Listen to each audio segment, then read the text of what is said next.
Good afternoon, everybody. Can you hear me at the back? Well, friends, it's nice seeing you this afternoon, and you must have been tired at the fag end of the day hearing so many speeches. Is that right? No, I'm not going to bore you. They want me to talk on a new subject called Western medicine, which they call as modern medicine, vis-a-vis the ancient Indian system of medicine. To know the difference, you must first know the difference between human body, how it works, and how it can be mended when it goes wrong. Science is change. If it doesn't change, it's not science. Anything that doesn't change is religion. What changes is science. And the science is, today's science doesn't agree with what we all learned and you still learn in colleges. The conventional physics, chemistry, and biology. But the new physics, quantum physics, has uprooted the whole thing. And that makes it easier for you to understand the human body. Now we think in the Western medicine, in Western medical non-science, we think human body is made up of different parts. Like, you have automobile engineers, mechanical engineers with different parts. You make a car, first fix the chassis, then the body, then the engine, and things like that. That's how it is made. So that is not how the human body is made. If you understand in evolutionary biology, you are the one cell, one single nucleated cell when you're made on your mother's womb on the first day. That's called the zygote. That's the first nucleated cell. And this cell, one cell, divides and divides and divides. And today, you are a colony of 120 trillion such cells. And each one of these cells is a human being, capable of doing all that you do. So much so, you are not I, you are we. You are a colony of so many people. This difference, please remember that when you say I and that I, that feeling, illness starts. When you have we, that feeling, wellness comes in. And this is where no human being is independent. Remember that? However big you are, however money you have, you still are dependent on others, because inside your body, for every single cell that is human, you have 10 times cells which are germ cells. Without these germ cells, you cannot survive at all. Between the mouth and the anus, you have 10 to the power 13 germs. And in the mouth, you have 3 billion germs. And if even a few germs die, you get completely disorganized and disease starts there. So germs are not our enemies, germs are our friends. In short, we are germs. For 120 trillion cells, you have 360 trillion germ cells. And we inherit from our parents, because we say, oh, you're like your father, you're like your mother, etc. The inheritance from, genetic inheritance from the parents is just 23,000 human cells in a genome. But you have same genome, you have 2.5 trillion germ genes, metabolomes, germinomes, virinomes, and all kinds of things. And you can imagine the contribution from your parents to you is 23,000 divided by 2.5 trillion. So hardly matters. So it's not the genes that run your body as you think in the olden science. In the new biology, it is the environment that runs it. That is where it's very important to know the environment is very important for disease or disease correction or treatment. Now in the Western medicine, what we do is we have quick fixes. Supposing you have a disease, immediately we give a quick fix and we think it cures the problem. No, it doesn't. Actually, it creates another problem. In short, I always tell my students, there is no pill for every ill, but there is an ill following every pill. Did you get this? That's called adverse drug reactions. As a matter of fact, audit now shows in the West that the leading cause of death is not cancer or heart attack, but adverse drug reactions, which is called ADR.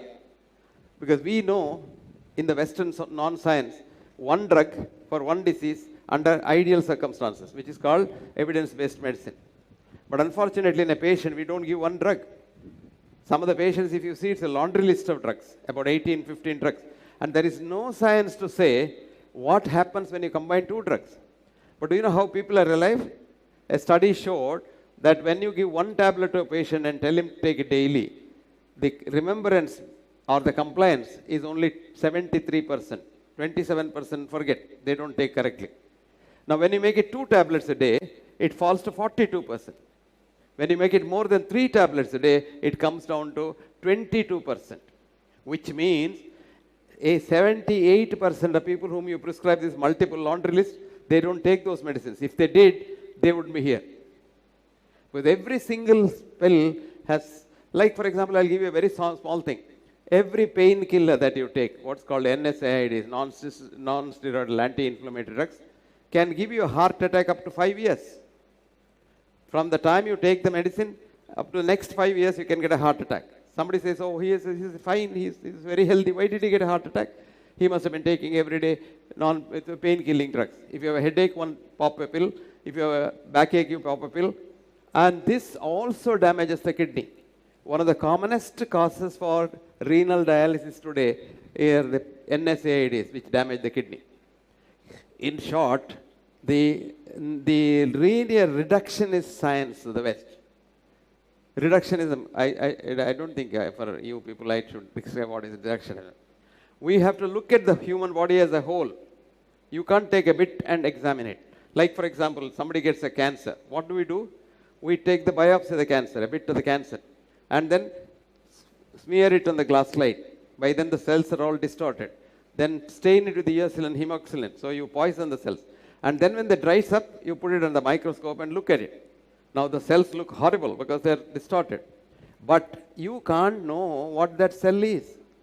Because a normal cell and a cancer cell work alike. Remember that? I'll repeat that. A normal cell and a cancer cell work alike. And I don't know how anybody can kill a cancer cell without killing the normal cell. I'll give you an analogy. Supposing a bird comes into your house, a new bird comes into your house.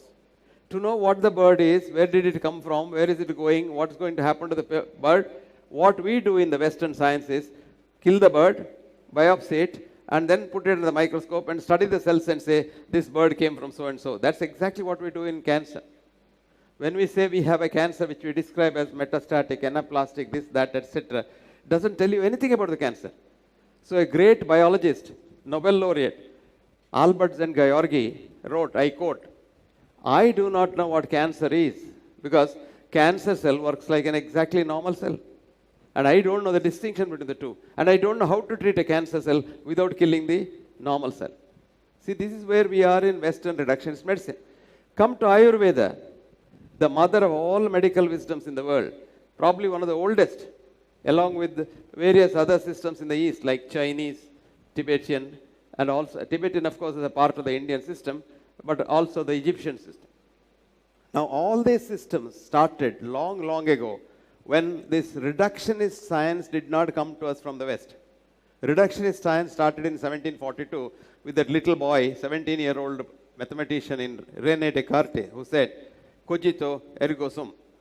Because I think I am. If he had understood it a little later and a little wider, he should have said, I am thinking and that's why I am able to live. What he says is, I run this world. This is the problem with us in reductionist science. This world in the new quantum physics worldview is much bigger than what you can grasp. In short, quantum physicists say we can comprehend much more than what we can grasp. The usual conventional science is due to your 5 senses. And that is not the science because 5 senses don't tell you anything. And what you know in conventional science is 5% of this world, 5%. And 95% you don't know. But when you come to quantum physics, you seem to know the whole lot. And Ayurveda is based on quantum physics worldview, which takes into consideration the whole world and your surroundings. And this is very important to know about anybody's illness or wellness. Because unless you know that, you will not be able to consider how to treat him. Or, I wouldn't want to use the word treat, how to manage an illness. So when once the human body is afflicted with an illness, we have to find out a lot of things. The most important part of the human body is his consciousness, which is called the mind in simple English. And where is the mind? Never mind. No, the mind is not in the brain. I just want you to remember that. Most of us think the mind is in the brain. The mind is not in the brain because brain is such a small thing, it can't hold mind. Mind is a huge thing. Mind is called consciousness, awareness. In Sanskrit, it is called gochara. Gochara. Sanskrit is a fantastic language which gives you a comprehensive idea of the subject. Gochara could also mean the path on which the cows walk. But gochara is the awareness, consciousness. And you have your own consciousness which is a part of the universal consciousness. And this consciousness works. In short, your human body is just mind only. So mind is not in the brain, mind is in the body. And now quantum physics says matter is energy and energy is matter. E is equal to m. And this was known to the Indian science, including Ayurveda, for thousands of years. If you know this stanza in Upanishad, it says energy. That's energy is you are energy. And the body is energy. And body is not matter. And if any matter at the subtlest and subtlest and subtlest level. And I found one day there is no matter at all. And Hans Peter Dürr writes, I call this as E is equal to M as a duality. There is no duality between the two. And when you say it is a duality, he says, I am a child in front of these Indian sages who thousands of years ago called it as Advaita. And he so beautifully says, matter is energy, energy is matter. In this stanza, and he quotes that stanza, Bahirantascha bhutanam, it's inside and outside of everything. Charam acharamevacha, energy moves, but you all look solid. There's nothing solid about you. It's only maya, it's illusion. Your body is an illusion of your mind. And he says, Sukshmavate tavijnayam, it's so subtle that nobody can see it. Nobody can see an electron. Why can't you see an electron? Electronic students, why can't you see an electron? When you say you can't see God, if you got a BSc or a MSc, then you say God doesn't exist because I can't see him.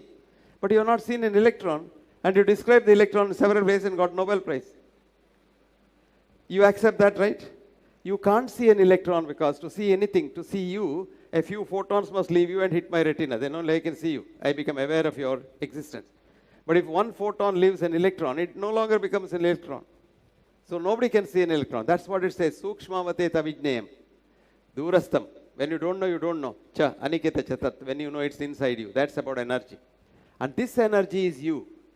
And this energy is the one that when it's altered, you get disease. And when it's normal and very nicely balanced, you are healthy. Now, this is the concept of Ayurveda. Ayurveda doesn't say there's a disease, you treat it. No. It says, swasthasya swastha rakshitam. Preserve the wellness of the healthy, which is very easy, cheap, and more profitable than treating a disease. But the Western medicine is after money. And for everything, we want money, we want to collect money, and we want to make money. And make money is our now problem. Western medical Hippocrates, who was the father of Western medicine, said, do not make money in the sick room. Remember that? Do not make money in the sick room. But today what happens? If you are ill, you go to a corporate hospital, you see, you will come out with or without a disease, but without your properties. America is feeling the pinch in a big way, and now English NHS, where free medicine is given, is in real trouble. NHS is almost collapsing. So they want Eastern medicine to come into these places. That is why Ayurveda is becoming very popular in the West. I just came back from Germany a week ago, where Germans and all the Eastern European nations, they want to have Ayurvedic hospitals in their country. So they had called this meeting to get ideas as to how to go about it. And you will be surprised, in January we have a meeting in London, and in April we have got a meeting in Brussels. So all these places there now, because money has become very, very, very... Now there is no limit for Western medicine, quick fixes. Supposing everybody wants a heart transplant to be given to a heart patient, where will you get this from money? Where the money from? Everybody wants a liver transplant for liver disease, thinking that human body is a machine like the motor car, where if the carburetor is gone, you put a new carburetor. That doesn't happen in the human body. You will be surprised to know that this one cell that I told you that you wear when you are in mother's womb, that's called the zygote, that one cell divides into 120 trillion cells. But the beauty is, it doesn't fully divide.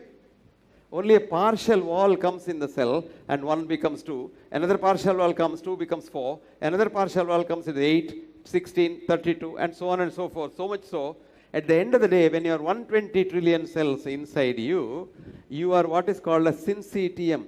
You are just one sheet, and all cells are connected. You would be surprised. You take a brain cell and its genome and a heart cell and its genome, they're identical. Two cells, one in the brain, one in the heart, might have identical genome, which gives me a new idea, which I'm just having an idea. I have just put it as a hypothesis and published it, that if this happens, we don't have to get someone else's organ to transplant. We can get our own organs and transplant it to us, and those organs can grow. Like, for example, you need a small bit of the liver for liver transplant from someone else. It may be from your mother, father, husband, wife, or child, anybody. Instead of that, we probably can take a bit of the normal liver from your own part, your own body, and then transplant it to your other deceased part of the liver. I'm just saying this speculation because we are all related. These are all connected. And these are not different cells that you are 120 trillion cells. The same cell which is divided. But because of what is called cosmic, morphic resonance. Morphic resonance is a word I don't want to explain because it's a very complicated word. Morphic resonance gives you the blueprint of every molecule to an atom. So when the energy and matter interchange in the human body, they do it 1024 times a minute. This is called the Planck's 1024 times a second, Max Planck constant. And that means each time the energy becomes matter, the energy knows the blueprint of the matter. And if you teach this energy to change the blueprint to a normal body, it becomes this is called quantum healing. If anyone of you want to know more about quantum healing, one of the professors of quantum physics in Eugene, in the United States, has written a book called Quantum Doctor. If you read that, it's a very nice book which tells you how to cure yourself. And this is the old Ayurvedic system, because Ayurveda believes in a human body as a closed system, in systems biology, because you engineers understand systems biology. Closed system is a system where everything happens on its own like a geyser. You switch it on, water gets heated. When you don't use it, it gets cooled, and then it gets heated when you need it, and always you have hot water. But the open system is like an olden days bucket. A bucket of cold water, you want hot water for a bath, you put a heater yourself, and when the water is hot, you remove the heater. So you require an outside intervention for every mistake in the human body.